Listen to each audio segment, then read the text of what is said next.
Es la sección final, Marcos capítulo 16, del 9 al 20. Marcos capítulo 16, del 9 al 20. Ok. Vamos a empezar diciendo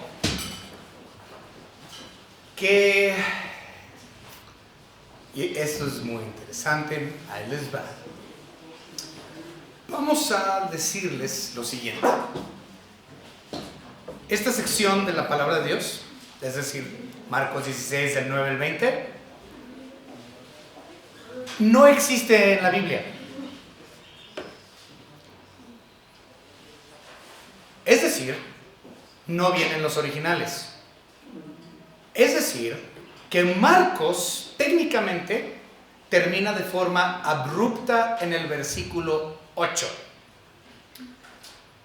Marcos termina con: y ellas se fueron huyendo del sepulcro porque les había tomado temblor y espanto, ni decían nada a nadie porque tenían miedo. Fin.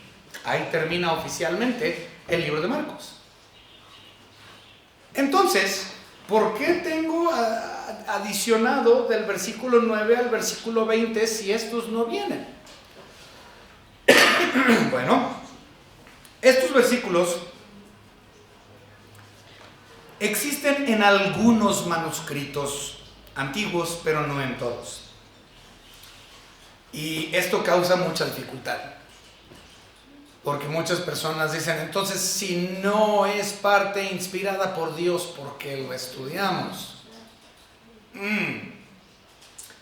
Muy buena pregunta. El asunto es: hay manuscritos después del siglo III, iniciando el siglo IV, que ya contienen esta sección. Entonces, esto fue agregado, ¿okay? Sin embargo, nos ayuda a ponerle fin al libro de Marcos y no terminarlo de una forma tan abrupta, nada más con el versículo 8. Ahora, esto no es decir que porque se agregó del versículo 9 al versículo 20 que es mentira. No. De hecho, todo lo que viene aquí del versículo 9 al versículo 20 lo podemos corroborar con otros evangelios que contienen esto mismo. También lo podemos corroborar con el libro de los Hechos. Entonces, esto que habla del 9 al 20 lo podemos corroborar en los otros tres evangelios y lo podemos corroborar con el libro de los Hechos. Entonces, todo lo que viene aquí es absolutamente verdad, porque lo puedo ver en otras partes de la Biblia. Sin embargo, esto no es de Marcos. Esto fue agregado.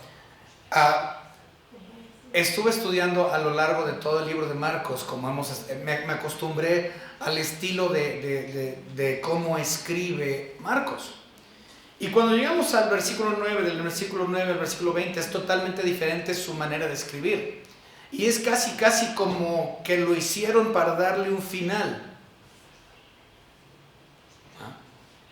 para que no terminara en el versículo 8 y para que los lectores romanos, a los cuales Marcos escribió, pudiesen entender un poquito más de lo que ocurrió. De hecho, es interesante que los manuscritos sinaíticos y el manuscrito del Vaticano son los principales manuscritos originales del hebreo y el griego. Obviamente las que se encontraron en el Mar Muerto también, en los años 40, pero son estos principalmente el sinaítico y el del Vaticano, como también manuscritos latinos, como el siriaco y el armenio y el gregoriano. Ninguno de estos incluye los versículos 9 al 20. Incluso Orígenes y Clemente, si ustedes no saben quiénes fueron Orígenes y Clemente, lo pueden ustedes googlear, pero son básicamente padres de la iglesia primitiva, de la iglesia apostólica, e historiadores, igual como Josefo fue historiador antes que ellos. Orígenes y Clemente como tal fueron esos miembros. Y ellos escribieron y diciendo que ellos no reconocían los versículos 9 al 20. O sea, en el tiempo de ellos dijeron, no lo reconocemos, no reconocemos estos versículos, porque no existían durante su tiempo. Ahora, cuando llega Ireneo, otro padre, pero vino un poco después, otro padre de la iglesia primitiva, Ireneo, él para su tiempo, él ya dice, ok, ya lo reconozco. Entonces, algo sucedió en el siglo II, a finales del siglo II, o más bien siglo III. Entonces, a finales del tercer siglo fue cuando empezamos por primera vez a ver estos versículos. Otra vez, ni Orígenes ni Clemente los reconocían. Okay. Eso causa mucha controversia con estos versículos. Okay. Pero, si nosotros recordamos, así hay muchos versículos en la Biblia que no existen en el original y son agregados. Como por ejemplo, ustedes saben en el libro de Juan, en el Evangelio de Juan, cuando dice la Biblia que venían al estanque me parece que el estanque de Siloé, ¿no? Me parece. Y que de tiempo en tiempo bajaba un ángel y movía las aguas, ¿sí? Y el primero que entraba en las aguas era sanado. Nada de eso viene en el original. ¿Okay? Eso no existe en las inspiradas. Las inspiradas no mencionan nada de ningún ángel que movía las aguas. Esos versículos son agregados al Evangelio de Juan. ¿Por qué? ¿Significa eso que Juan entonces está equivocado? No. Simplemente estaba tratando de explicarle a los lectores lo que los judíos ya entendían por default y por cuestiones de costumbre. Como Juan escribió a otras personas que no eran judíos, se tuvo que agregar posteriormente ese versículo para que la gente comprendiera la cultura hebraica tocante al estanque. De la misma manera, Marcos fue escrito a los romanos. Entonces, esto parece ser que fue algo que se le agregó para darle mayor explicación. Pero nuevamente, no significa que no sea cierto. Podemos comprobarlo en los otros evangelios y podemos comprobarlo en el libro de los Hechos. ¿Okay? Entonces, aunque no viene de inspiración directa estos versículos, sí son correctos. ¿Okay? Y esto que acabamos de decir sería muy problemático en muchas de las iglesias bautistas, porque según ellos, todo es inspirado por Dios. Y sí, nosotros creemos en inspiración plenaria, es cierto. Pero también tenemos que tener cuidado con aquellos versículos que sabemos culturalmente que fueron agregados por razones culturales. ¿Okay? Muy bien. Vamos entonces a continuar.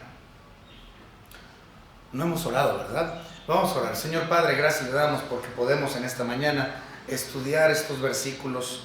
Gracias, Señor, porque esta información la podamos corroborar y por lo tanto sabemos que es verdadero. Gracias, Señor, por su salvación. En el nombre de nuestro Señor y Salvador Jesucristo, su Hijo, nuestro Señor y Dios. Amén.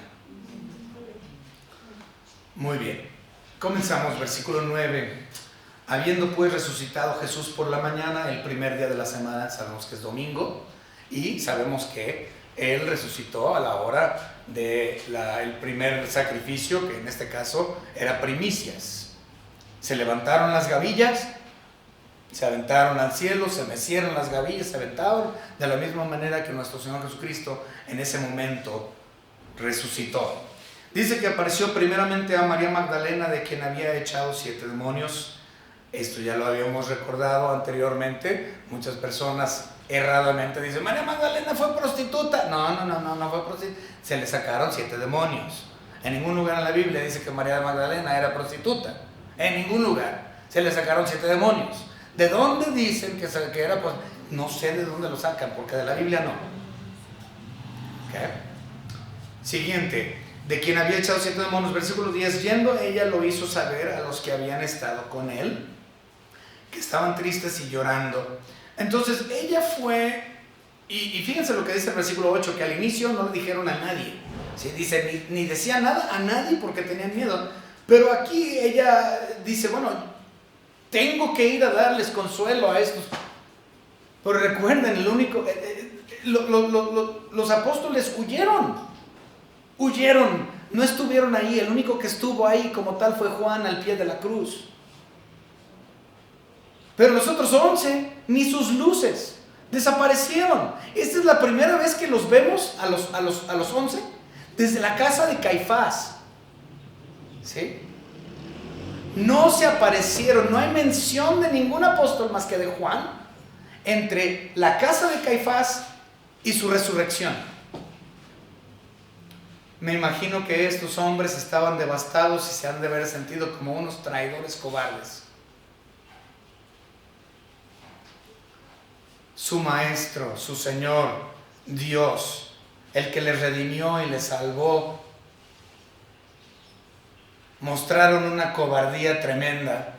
Y me imagino que para este punto ellos estaban muy dolidos, lamentándose por lo que ellos habían hecho y obviamente por la muerte de Cristo Jesús. Y ella los ve, y recuerden, estamos hablando que ellos en este punto están en el aposento alto.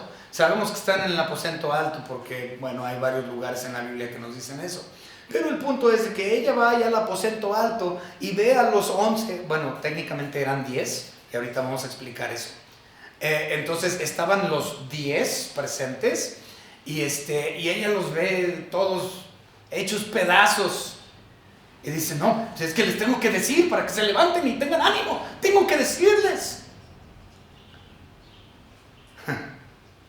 Y ella comienza a hablar con ellos porque ellos están tristes y llorando.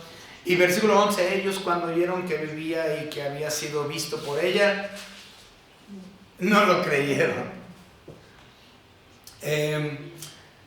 Es interesante notar que no muchas cosas han cambiado. En aquellos días el testimonio de la mujer no era muy aceptado dentro bueno, no era aceptado, ¿sí? Las mujeres realmente dentro de una situación jurídica, dentro de una situación de leyes, el testimonio de la mujer no era muy aceptado, ¿okay? Y pues obviamente hay muchas mujeres hoy que no son escuchadas por la gente y las hacen menos.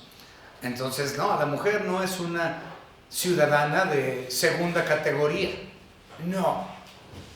Pero dentro de la cultura hebraica, el testimonio no era muy aceptable por parte de una mujer. Entonces, cuando ellos oyeron que vivía, dijeron, no es cierto. Muy parecido a lo que le sucedió a Rode. ¿Recuerdan lo que le sucedió a Rode?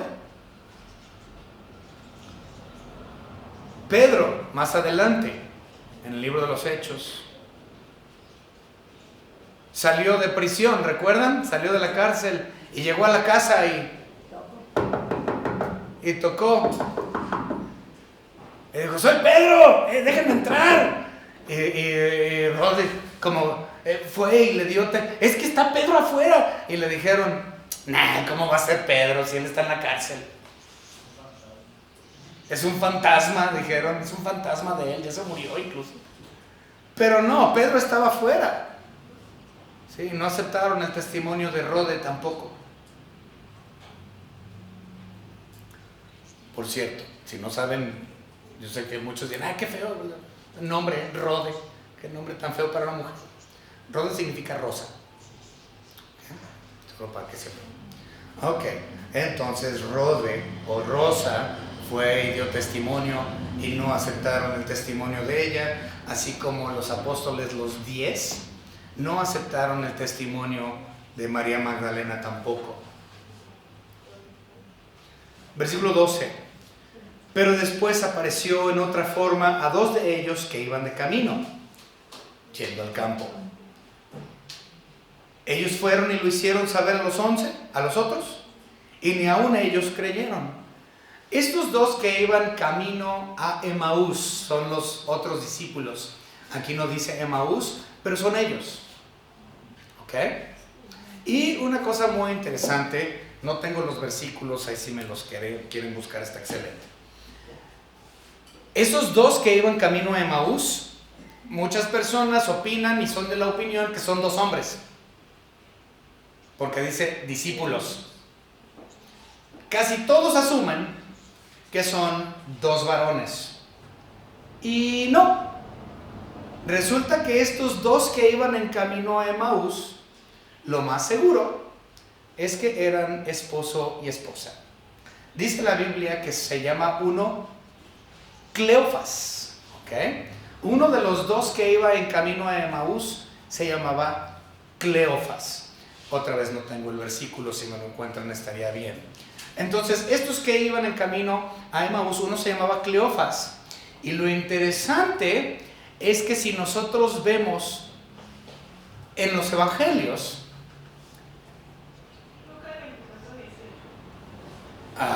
gracias, Lucas 24, 18, gracias hermana. Ok, vamos a verlo, Lucas 24, 18. Vamos a leerlo. Dice la palabra, respondiendo uno de ellos que se llamaba Cleofas, le dijo: ¿eres tú el único forastero en Jerusalén que no has sabido las cosas que en ella han acontecido en estos días? Entonces uno de los dos que iba en camino a Emaús se llamaba Cleofas. Resulta que en los evangelios nosotros podemos ver que la hermana de María, escúchenme bien, la hermana de María, la madre de Jesucristo, tenía una hermana que se había casado con un varón de nombre Cleofas. ¿Okay? Es decir, que lo más seguro es que los dos discípulos que iban en camino a Emaús eran los tíos de Cristo Jesús por parte de María. ¿Okay? En Juan 19, 25 dice eso. Vamos a ver, Juan 19, ¿qué me dijiste, hermano? 25, 19, 25. Ok, Juan 19, 25, vamos a leerlo. Juan 19, 25.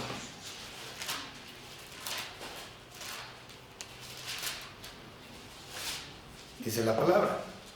Estaban junto a la cruz de su madre, estaban junto a la cruz de Jesús, su madre, y la hermana de su madre, María, mujer de Cleofas y María Magdalena. Entonces, de los dos que iban camino a Emaús, uno se llamaba Cleofas. Aquí dice que María, la hermana de María, madre de Jesús, estaba casada con un hombre que se llamaba Cleofas. Entonces, básicamente estos dos discípulos que venían de camino a Emaús eran los tíos de Cristo Jesús y no eran un par de varones discípulos X, sino que eran familiares de Cristo Jesús, los dos que iban camino a Emaús. Esto es muy interesante porque nunca se explica así. Simplemente se dice, sí, eran dos hombres. Eso no es lo que dice la Biblia. ¿Okay? Entonces, los dos que iban en camino a Emaús, tíos de nuestro Señor y Salvador Jesucristo, Cleofas y su esposa María. Muy bien. Entonces, continuamos. Ellos entonces, estos dos, fueron y dieron también en el aposento alto, fueron y dieron su testimonio. Imagínense, los tíos de Cristo Jesús fueron a los 10 y les dicen: acabamos de ver a nuestro maestro, acabamos de ver a nuestro Señor, mi sobrino vive, mi Dios vive. Y ellos dijeron: ni le creímos a María Magdalena y ustedes tampoco. El meollo de este asunto es creer. Ese es todo este asunto, es cree, sí o no. Llegó María Magdalena y dice, yo lo vi. Y ellos dijeron, yo no creo. Llegaron los tíos de Cristo y dicen, nosotros lo vimos. Y los 10 dijeron, yo no te creo. Todo el asunto es con creer. Y lo interesante es que Cristo mismo les dijo en 3 ocasiones, voy a morir y voy a resucitar. Cristo les dijo a los apóstoles en 3 ocasiones, voy a morir y voy a resucitar al tercer día. ¿Y le creyeron ellos? No. O sea, una incredulidad tremenda por parte de los apóstoles. Cristo se los anticipó, no les interesó. María se los dijo, no le creyeron. Los tíos de Cristo le dijeron y no le creyeron tampoco. Incrédulos los apóstoles. O sea, ni siquiera le creyeron a Cristo Jesús.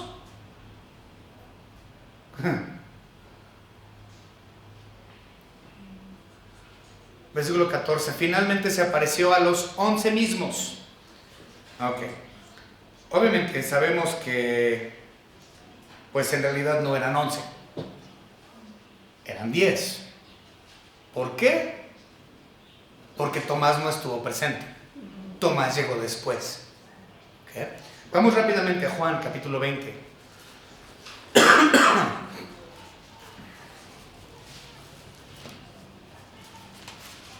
Juan capítulo 20, y vamos a leer del 19 al... Bueno, ahorita vemos, del 19 en adelante. Juan 20, 19 en adelante. Cuando llegó la noche de aquel mismo día, el primero de la semana, estaban las puertas cerradas en el lugar donde los discípulos estaban reunidos, que es el aposento alto, ya mencioné, por miedo de los judíos. Vino Jesús y puesto en medio les dijo, paz a vosotros. Entonces Cristo Jesús se les presenta ahí. Y dice, y cuando les hubo dicho esto, les mostró las manos y el costado, y sus discípulos se regocijaron viendo al Señor. Entonces Jesús les dijo otra vez, paz a vosotros. Como me envió el Padre, así también yo os envío. Y habiendo dicho esto, sopló y les dijo, recibid el Espíritu Santo. A quienes remitiréis los pecados, les será remitido. Los que quienes los retuviereis, se les será retenido. Pero Tomás, uno de los 12, llamado Dídimo, no estaba con ellos cuando Jesús vino. Entonces eran 10, no eran 11, porque Tomás no estaba. Dice Dídimo, si no saben qué significa Dídimo. Dídimo significa gemelo. En otras palabras, Tomás tenía un cuate, tenía un gemelo. ¿Okay? Entonces se le llamaba a Tomás el gemelo. Eso es lo que significa Dídimo. Y bueno, vamos a seguir leyendo. Dice, le dijeron pues los otros discípulos al Señor, hemos visto. Primero no creían y luego pues ya se les aparó. Yo creo que se les paró el corazón. No creían y vieron un fantasma. Igual que como le dijeron a Rode, de Pedro, este es un fantasma de Pedro.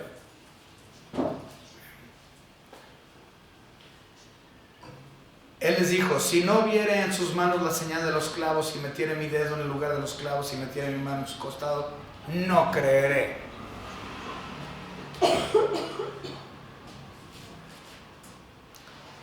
Posteriormente se dice, dijo Cristo Jesús, que bendecidos son aquellos que no vieron y creyeron. Y básicamente eso implica en nosotros. Nosotros no hemos visto a Cristo Jesús en físico. Nosotros no hemos visto los agujeros en sus manos y los pies. Nosotros no hemos visto sus cicatrices. No hemos visto nada de eso. Pero hemos creído porque hemos visto con los ojos de la fe. Pero ellos, estos hombres, los grandes apóstoles de Cristo, unos incrédulos totales, y eso, pues obviamente, como ya mencioné, causa muchos problemas. No querían creer, no tomaron el testimonio. El asunto aquí es creer. Versículo 14. Finalmente se apareció a los 11 mismos, estando ellos sentados a la mesa, y les reprochó su incredulidad y dureza de corazón porque no habían creído a los que habían visto resucitado. Entonces cuando Cristo llega y se les aparece, Él les dice, nada, les pone un regañadón. Y les dice, el testimonio de María Magdalena es bueno. ¿Por qué no le creyeron? El testimonio de los dos que iban en camino a Emaús era verdadero. ¿Por qué no les creyeron?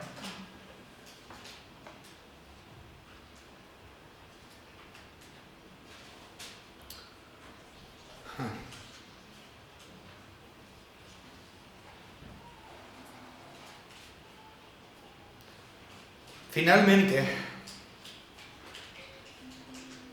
él termina en el versículo 15 dándoles una comisión. Ahora, recuerden que cuando Cristo Jesús resucita, Él caminó aquí en la tierra un total de 40 años, de 40 días. Después de haber resucitado 40 días, Cristo caminó aquí en este mundo, ¿okay? Antes de ascender al Padre. Durante esos 40 días del ministerio de Cristo Jesús post resucitado, Él dio varias instrucciones. 40 días. Y en esos 40 días Él aprovechó y dio mucha instrucción de qué deberían de hacer. Como tal, Marcos nos presenta una porción de lo que es la gran comisión. ¿Okay? Vamos a leer el versículo 15. Y les dijo, id por todo el mundo y predicar el evangelio a toda criatura. ¿Okay? Esta es parcial de la gran comisión. Si ustedes quieren, vamos a leer la gran comisión, Mateo capítulo 28. Vámonos a Mateo capítulo 28. Este está obviamente más completo que el de Marcos. Entonces Marcos nada más usa una porción de estas instrucciones que Cristo Jesús da. Mateo capítulo 28, versículo 19. ¿Okay? Por tanto, id y haced discípulos a todas las naciones, bautizándonos en el nombre del Padre, del Hijo y del Espíritu Santo, enseñándoles que guarden todas las cosas que os he mandado, y aquí yo estoy con vosotros todos los días, hasta el fin del mundo. Amén. Entonces Marcos aquí en 16, estamos viendo un resumen muy pequeño de la gran comisión que Cristo le dio a sus apóstoles ahí en el aposento alto. Sin embargo, durante el lapso de estos 40 días, como les había mencionado, Cristo Jesús da varias comisiones. Ya leímos el de Mateo 28, 18, 19, 20. Vamos a leer otro, Lucas capítulo 24. Vamos rápidamente a Lucas capítulo 24. Esto también sucedió durante ese mismo periodo de los 40 días. ¿Okay?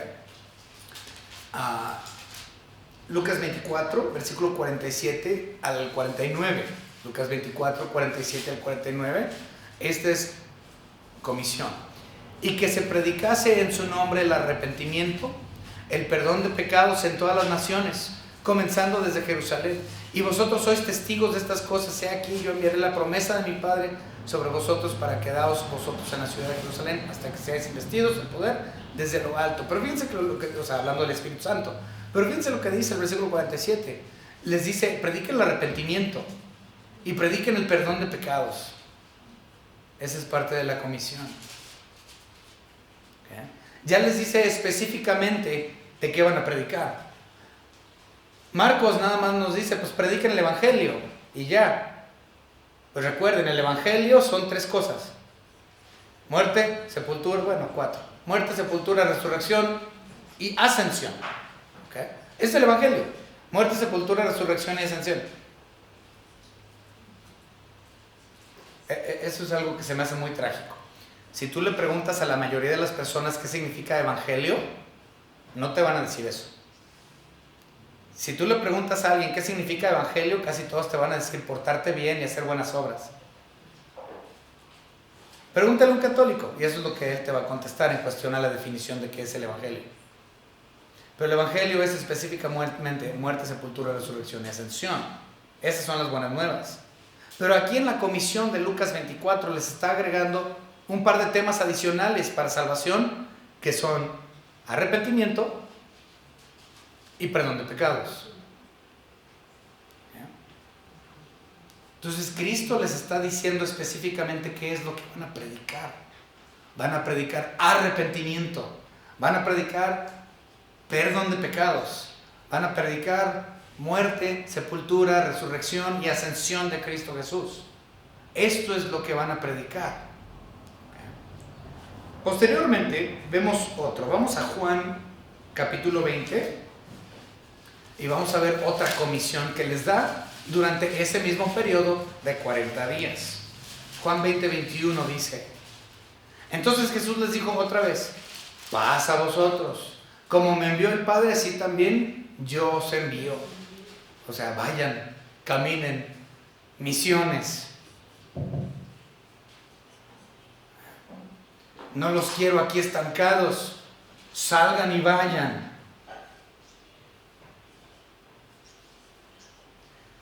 Ese siempre debe de ser nuestro interés. Educar a la gente a tal grado que puedan dar el Evangelio y que hablen del arrepentimiento y el perdón de pecados y la vida eterna, para que ellos sean enviados y salgan.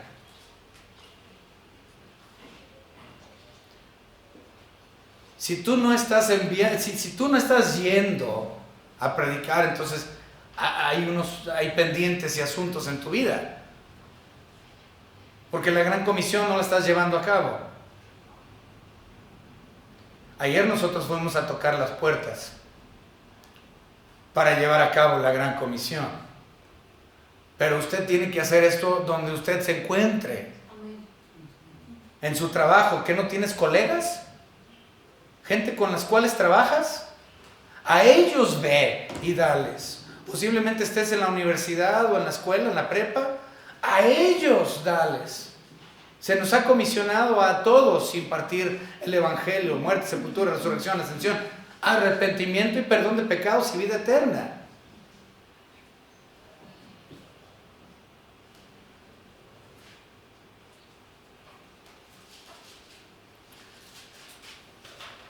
Hay muchas otras cosas en cuestión a ese espacio de 40 días, pero no voy a continuar con eso. Vamos a continuar. Versículos 15 y 16 son controversiales. Ahí va. Vamos, Marcos capítulo 16, 15 y 16. Estos son controversiales. Y les dijo: id por todo el mundo y predicar el Evangelio a toda criatura. El que creyere y fuere bautizado será salvo, mas el que no creyere será condenado. Eso es lo controversial, que muchas personas asumen que para la salvación hay que bautizarse. Los apostólicos, que es una denominación que salieron de los bautistas, los apostólicos consideran que qué bueno, gracia por medio de la fe y salva, qué bueno que has aceptado a Cristo por gracia por medio de la fe, pero eso significa que eres nada más parcialmente salvo. Según los apostólicos, para que seas completamente salvo, tienes que ser bautizado también.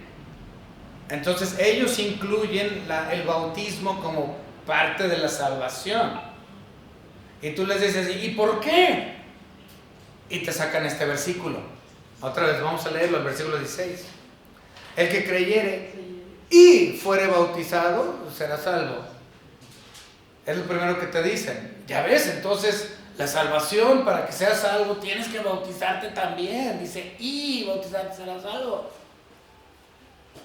Y ocasionalmente salen con este otro. Hechos capítulo 2.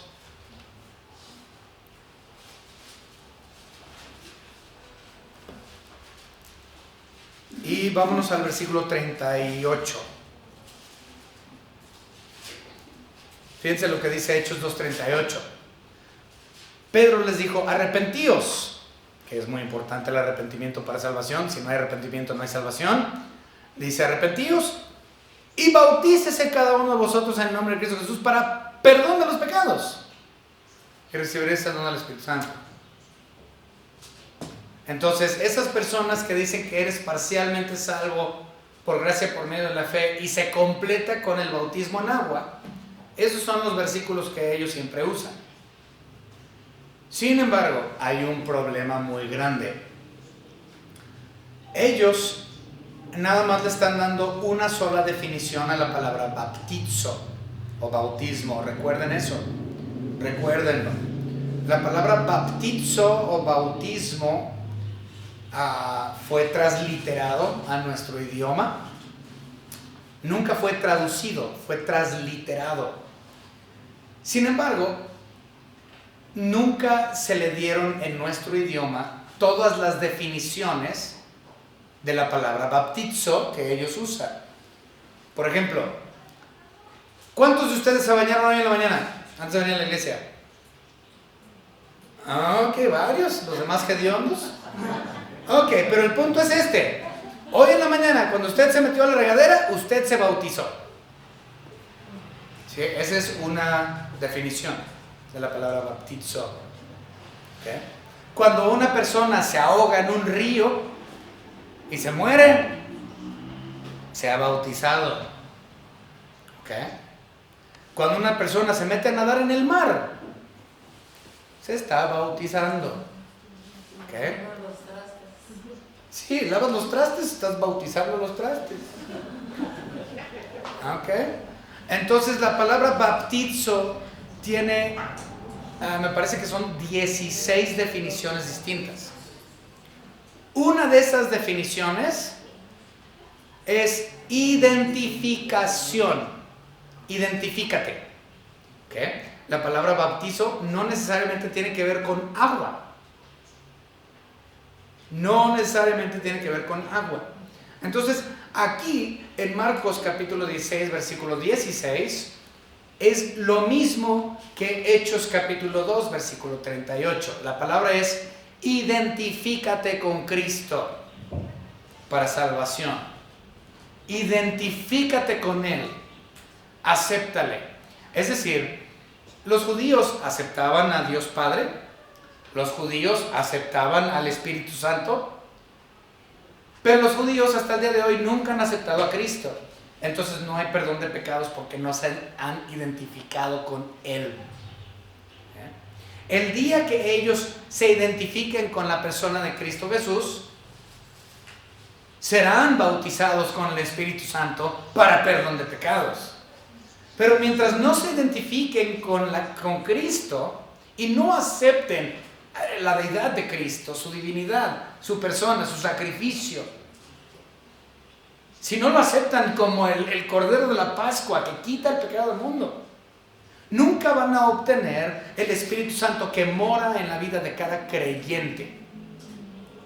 Entonces, hasta que no se identifiquen con Cristo Jesús y le acepten como su Señor y Salvador, no serán bautizados con el Espíritu Santo y por lo tanto no tendrán el perdón de pecados. Entonces, aquí Marcos 16:16, la definición, al igual que en Hechos 2:38, es: identifícate con Cristo para el perdón de pecados. Esa es la idea. No tiene nada que ver con agua. ¿Okay? Su definición es transliterada y no traducida. Entonces, eso causa una gran cantidad de problemas en el Nuevo Testamento para la interpretación de ella, tocante a cuestiones del bautismo. ¿Ok? De hecho, otro ejemplo de gran problema con el asunto del bautismo es Juan capítulo 3, cuando Cristo habla con Nicodemo y le dice que tiene que nacer de agua y del Espíritu. Y luego dice: agua, bautismo. No tiene nada que ver con bautismo ahí. Nacer de agua, del Espíritu, no tiene nada que ver con el bautismo. De hecho, tiene que ver con la matriz de una mujer. Y a lo que me refiero es: recuerden que la matriz de una mujer está llena de un líquido que se llama líquido amniótico. Y esa bolsa donde está el bebé tiene que estar... Esa bolsa donde está el bebé tiene que estar llena de agua. Y cuando se rompe la fuente, porque el chiquillo ya va a salir. A eso se refiere en Juan 3 con es necesario que nazcas de agua y del Espíritu. Es decir, que tengas vida física, que hayas nacido físicamente y te encuentres aquí con vida. A eso se refiere nacer de agua. No tiene nada que ver con el bautismo de ninguna forma. ¿Okay? Entonces son falta de interpretación, o más bien interpretación real errada por falta de entendimiento etimológico. ¿Okay? Vamos a continuar. Dice el versículo 17: y estas señales seguirán a los que creen. En mi nombre echarán fuera demonios, hablarán nuevas lenguas, tomarán en las manos serpientes y si se bebiere cosa mortífera no les hará daño, sobre los enfermos pondrán sus manos y sanarán. Ok, ahí va. Nuestro Señor Jesucristo, bueno, vamos a ser específicos, Dios le ha dado señales y milagros a sus mensajeros para que el mensaje que ellos den sea aceptada, porque ven el milagro y dicen el mensaje es verdadero, el milagro es verdadero, tiene que venir de Dios y lo creo. Cuando Dios mandó a Moisés para que él enfrentara al faraón, Dios le dio a Moisés la habilidad de hacer ciertos milagros para comprobarle a faraón que él venía por medio del poder de Dios y que su mensaje era verdadero. Éxodo, capítulo 4. Éxodo, capítulo 4. No lo vamos a leer todo, pero es básicamente del 1 al 10 o por ahí así. Dice, versículo 6, le dijo además Jehová, mete ahora tu mano en tu seno, y él metió la mano en su seno, y cuando la sacó, he aquí que su mano estaba leprosa como la nieve. Y dije, vuelvo a meter tu mano en tu seno, y él volvió a meter su mano en su seno, y al sacarlo de nuevo del seno, he aquí que se había vuelto como la otra carne, o sea, normal. Si aconteciere que no te creyeren ni obedecieran a la voz de la primera señal, creerán a la voz de la postrera. Y si aún no creyeren estas dos señales, ni oyeren tu voz, tomarás de las aguas del río y las derramarás en tierra, y se cambiarán aquellas aguas que tomases del río y se harán sangre en la tierra. ¿Okay? Entonces Dios le dio un par de señales. El otro era el del bastón. Avienta tu bastón a la tierra y se va a convertir en serpiente. Entonces esa y el de la mano leprosa. Y si todavía no creen, convierte el agua en sangre. ¿Sí? Entonces Dios le dio a Moisés ciertas capacidades milagrosas para mostrar que el mensaje que él traía era verdadero. Obviamente él también hizo eso con los profetas. Varios de los profetas podían hacer ciertos milagros que Dios les permitió hacer para que su mensaje esto es de Dios. A los apóstoles, entonces a Moisés le dio habilidad de milagros para que diera un mensaje. A los fariseos, a los profetas les dio también habilidades de milagros para que ellos llevaran el mensaje y fueran creídos. Los apóstoles, exactamente lo mismo. Hechos, capítulo 19.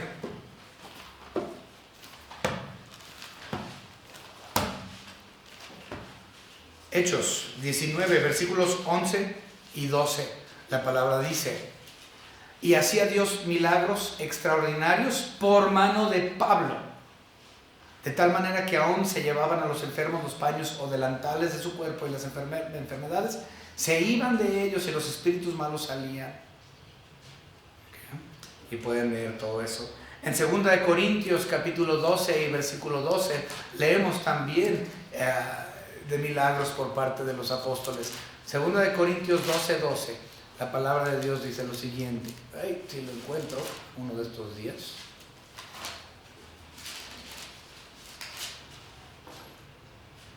Dice, con todo, las señales de apóstol han sido hechas entre vosotros en toda paciencia por señales, prodigios y milagros. ¿Okay?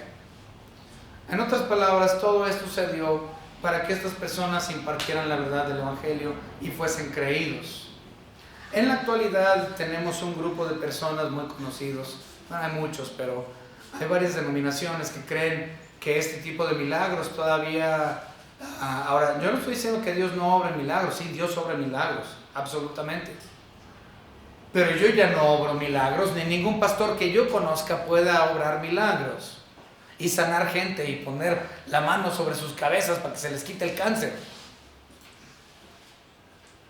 Así no funciona en la actualidad. Dios sí obra con milagros, pero no de la misma manera que lo hacía antes. ¿Por qué? Pues a ellos se les dio la habilidad de poder llevar milagros a la gente porque no tenían la Biblia. El mensaje escrito no estaba. Ellos tenían que comprobar que lo que estoy diciendo es de Dios. A mí ya no se me necesita comprobar que viene de Dios. Yo tengo lo que viene de Dios. Tengo la palabra misma. Y yo ya sé que es de Dios. Y no dudo de ella. Entonces yo no requiero ver un milagro físicamente hecho por un hombre para creer que el mensaje que él trae es verdadero. Si lo leo en la Biblia es verdadero. Si no lo leo en la Biblia no es verdadero. Y yo lo creo así. No necesito un ejemplo en vida físico para ver a alguien que te quite el cáncer poniéndote la mano y hablando en lenguas. Yo no necesito eso para creer. Ya tengo lo que necesito para creer. Y o crees o no crees.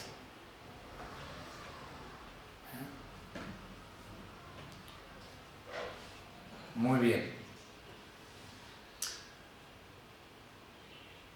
Vamos a continuar con nuestra lectura.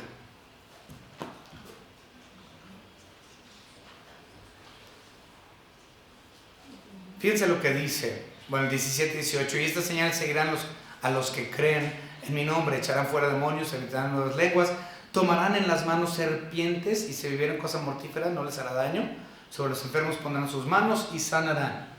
Esto ya no es necesario porque ya vino lo perfecto. ¿Okay? Ahora,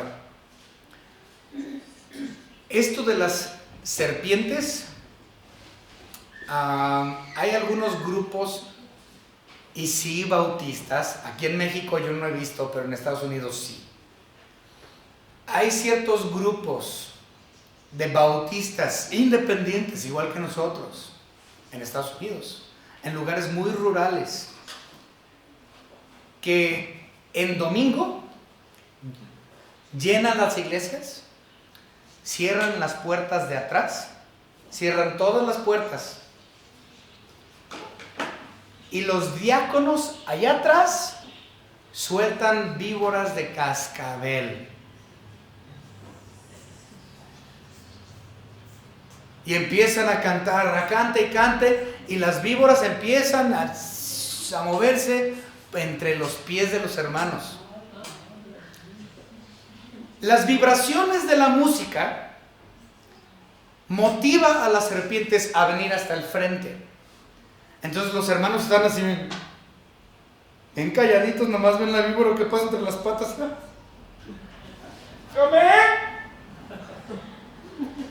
Y esa víbora, cuando llega al frente, el pastor, ¡gloria a Dios!, y las agarra. Yo lo he visto, y las agarran y hasta... La Biblia dice que yo puedo agarrar una víbora y no me va a pasar nada, porque Dios me cuida. Y luego agarran en una cajita y la meten en la cajita y el diácono se la lleva. ¿Por qué? Ellos lo creen por lo que ven en este versículo. ¿Ok? Ahora, el único ejemplo que nosotros tenemos de una víbora que haya picado a alguien en la Biblia es la experiencia que Pablo tuvo en Malta. Cuando Pablo estuvo en Malta y fue picado por la víbora y no murió. Ok, ese es el único ejemplo que tenemos. No hay otro ejemplo bíblico dentro de la serpiente. Ahora dice estos versículos en Marcos capítulo 16 que tú puedes tomar veneno y no morir. Ok, no tenemos un ejemplo bíblico de eso. Ok, no existe. Pero también la Biblia nos dice que hay tantas hazañas que Cristo hizo y lo que sucedió que fuera imposible escribir todo en 66 libros. Eso es lo que dice la Biblia. Entonces, aunque no tenemos un ejemplo de que alguien tomó veneno y estuvo bien, posiblemente esto haya sucedido, no sabemos. Sin embargo, hay un asunto.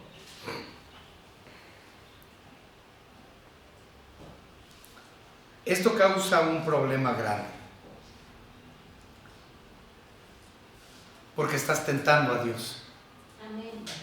El soltar serpientes allá atrás para agarrarlas aquí adelante es poner a Dios a prueba. Es lo mismo que la tentación de Cristo. Es lo mismo que hizo Satanás. Si eres hijo de Dios y que tus ángeles te guarden, ¿no? Entonces la gente que está haciendo esto es precisamente eso. Está diciendo, Dios, tú me dijiste que porque soy hijo tuyo, yo puedo agarrar serpientes. Entonces, nombre sea de Dios. Que al cabo tú me proteges. No, eso no es cree simplemente. El asunto es pon tu confianza en Cristo. No es poner en prueba a Dios. Y cuando dice Dios, pruébame, no tiene nada que ver con eso. Dios no te está diciendo, sé ingenuo y tonto. No estamos poniendo a prueba a Dios de esa manera, pidiéndole un milagro. ¿Por qué es eso? Le estás pidiendo a Dios un milagro innecesario.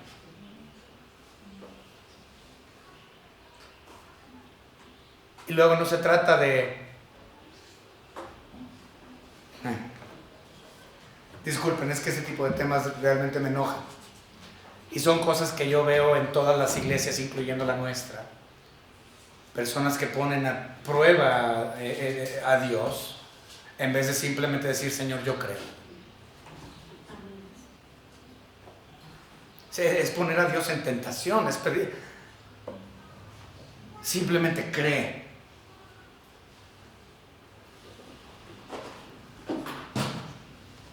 Por último, la ascensión. Y el Señor, después que les habló, fue recibido arriba en el cielo y se sentó a la diestra de Dios. Y ellos saliendo, predicaron en todas partes, ayudándoles el Señor y confirmando la palabra con las señales que la seguían. Amén. Ellos llevaron a cabo la gran comisión. Y millones de personas han sido salvas por gracia, por medio de la fe, porque la gran comisión se llevó a cabo. Porque estos apóstoles que no creían, después de que se les dio el testimonio, eventualmente fueron embestidos con el poder del Espíritu Santo y con poder fueron y predicaron. Y gracias a ellos es que nosotros el día de hoy hemos escuchado el Evangelio y hemos creído. Y si crees, simplemente cree.